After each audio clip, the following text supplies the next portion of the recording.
know that we already talked about kind of what got you into VOD reviewing, and this kind of goes into the second topic I want to talk about, which is coaching.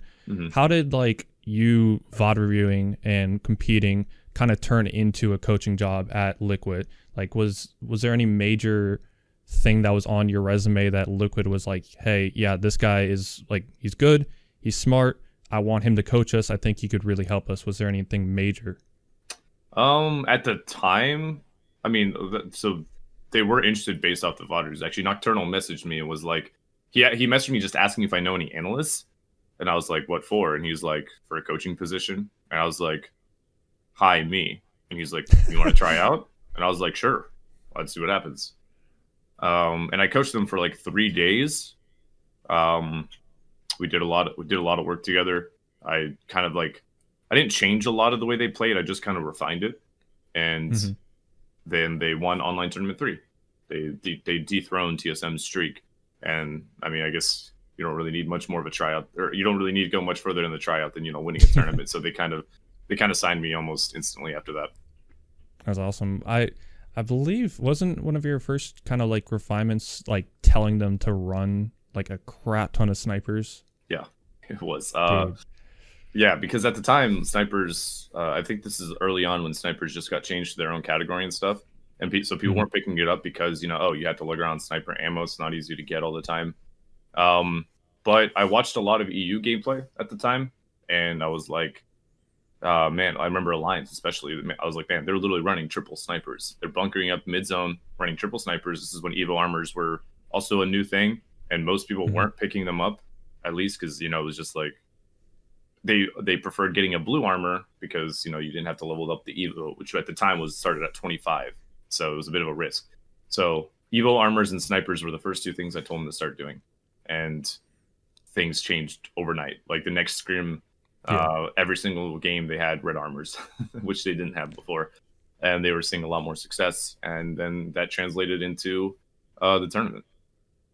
It was really annoying playing against Liquid. They always just had snipers top train cart whenever it was a train yard zone. It was just near impossible to rotate in from Skyhook side in that open field. It was just just scouts, charge rifles, longbows, 4-8s, 4-10s.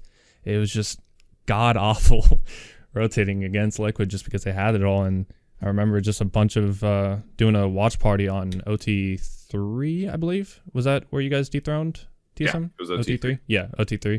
I just remember having a watch party and just, I think it was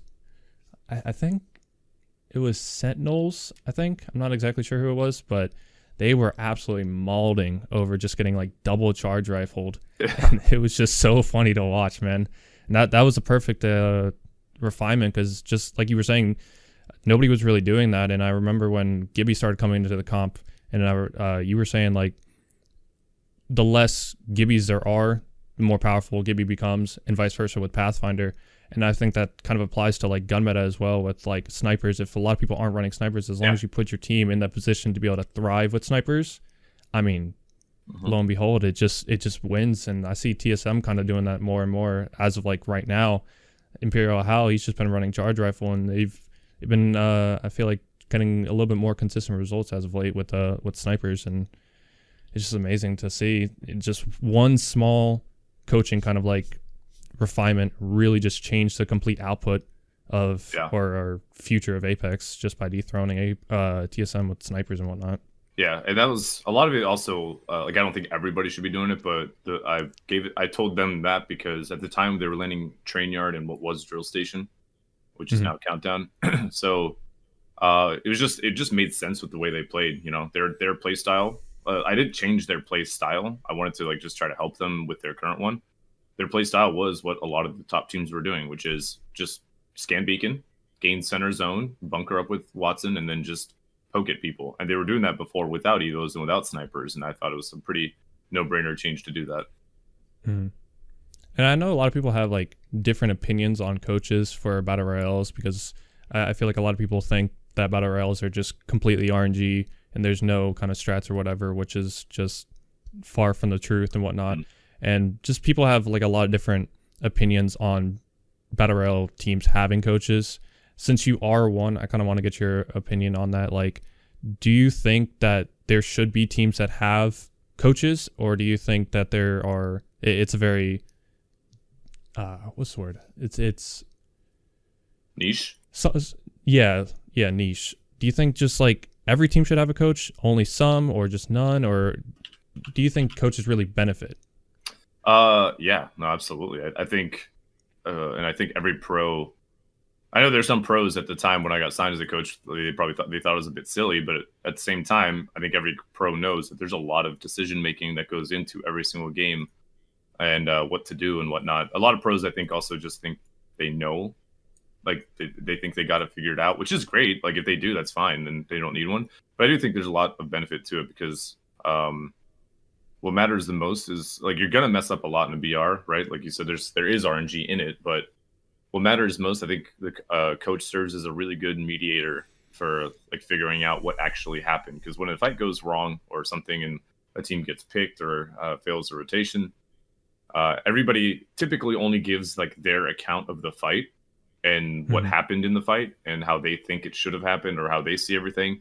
But I think one of the nice things about a coach is they'll take that extra time to look at everyone's VOD like individually, collectively, and then actually get like the bigger picture of what should have happened. Like why, like, yeah, sure, that guy got picked, but why did that happen? Right. I think it takes it to the next level. I think certain people, I don't really know. I know of coaches outside of like myself, but I don't really know the kind of advice like they give or what they exactly like how they help their team. So I'm not sure in that regard. You know, I think I'm definitely very qualified given that I have competed at the highest level. So I know how to like what I need to be looking for. But no, I definitely think BRs are. I think the fact that they're just a growing esport and there's not a lot of coaches that are in it. People think, oh, like, well, then you don't really need one. Fact of the matter is, I think every team would have one if orgs were willing to pay that much for, willing to pay the extra for a coach, right? Apex isn't the most profitable game for orgs that are in it, so I think most of them would rather not incur that extra expense. But I think if there was like a franchise league and they're making a lot of money from it, you would absolutely see coaches and analysts for sure. And it's really nice that you kind of mentioned that is like coaches, I feel like you were saying, it's really easy for like a 3-man squad to kind of point fingers at each other and say, hey, you kind of did this wrong. So it's always like 3-man squad. So it's always going to be like a 2 versus 1 kind of like no matter how you really go about it. So it's nice to have like a fourth kind of like overview and kind of iron out all these different problems that could occur. I feel like TSM is one of those teams that is really good at not being able to do that, where they kind of don't point fingers at each other. They're very level-headed and they are able to kind of like talk a lot of different things out. It's nice to see G Dolphin as their kind of coach and analyst as well, be able to kind of be that mediator as well on top of them already being good at that. And other people, I think the only other really coach that I really know all too much about is Night Raven. I'm not sure if he's a coach. I know he's an analyst for NRG, but it's definitely nice to see a variety of coaches being able to help different orgs and whatnot. I think Night Raven helped out with Nasky, and Nasky's been getting extremely good at reading circles, especially while playing crypto in this meta. So having different coaches and having that third kind of view on teams is just really nice to have. Yeah, I think it's funny too, because I remember Reps in particular gave me a lot of shit for being a coach, thinking that, oh, you don't need coaches or whatever. But there he is now. He's got one himself.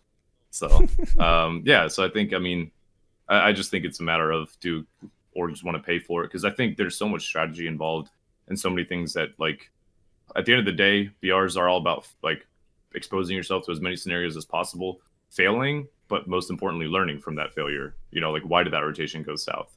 And I think that's kind of the bridge that the coach serves to fix, I guess. Would you have any kind of like advice for aspiring coaches who want to get picked up by like an org? Would it be helpful for them to kind of like start coaching like a lesser known team who's kind of like done well in like something smaller like a GLL Community Cup? Or do they kind of just shoot their shot and go for like a tier 1 org and just say, hey, this is my resume, what do you think? What is there any kind of like advice that you can give them? I think just probably the first thing you have to make sure is you have credibility. So the only way to establish credibility is pretty much to do something that proves it.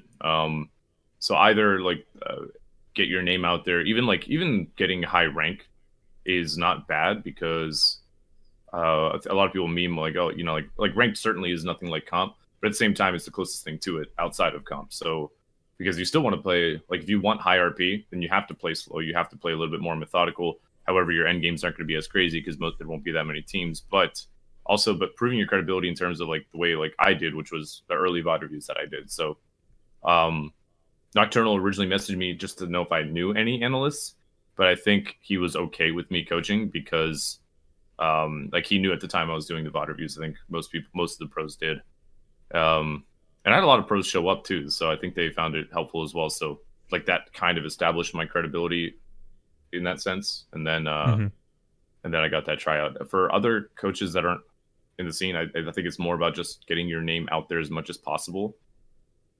Whichever way that you can do that through is like maybe YouTube like videos of like coaching and stuff like that, because most people will hire to their team or to their org just based on people they know.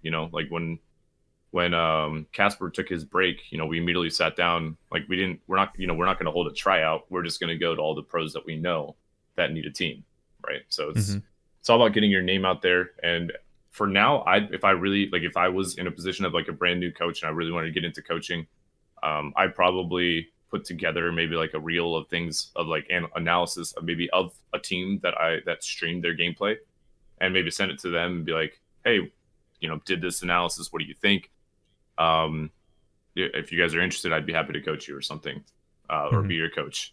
So just put something out there that establishes your credibility, that you know what you're talking about.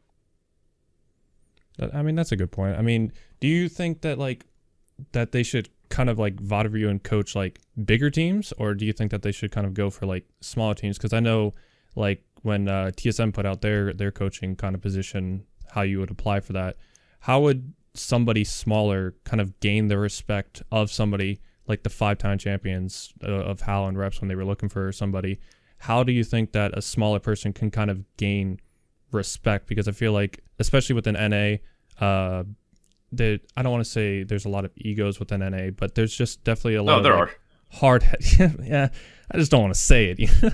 Yeah. I feel like there's just a lot of hard-headedness. So how would somebody smaller who doesn't really have that kind of rep, how would they kind of gain respect from those top-tier players? Would it be like tournament placements? Would it be kind of like doing hot takes and predicting like a meta or something along the lines of that? Tournament placements is obviously probably the best start, but I know anyone that wants to get into coaching might not be as mechanically like able to do so. But I'd say probably similar to something like Night Raven did. Like Night Raven, I don't think has like the biggest following, but he took I don't know how he got on to. I believe he was analyst for GSD at first, Nasky, Strafe, and Dell. I don't know how he got to them. I'm sure again he probably proved his credibility. I think he got their interest by like knowing how to read zones. Yep. So so like he established his credibility with them. They did really well, and I think NRG sniped him for that reason, I'm guessing. I don't know him too well, but yeah, I mean, just something like that. Start with the team that you might see a little bit of like a free agent team that you see maybe some sort of potential in. Maybe, like I said, maybe VOD review their games for them and like on your own time, and then be like, yo, what do you think of this?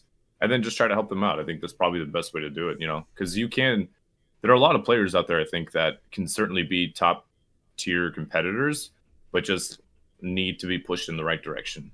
So start with a smaller team, see if they'll take you on, and then get some results with them. Probably the best way to do it.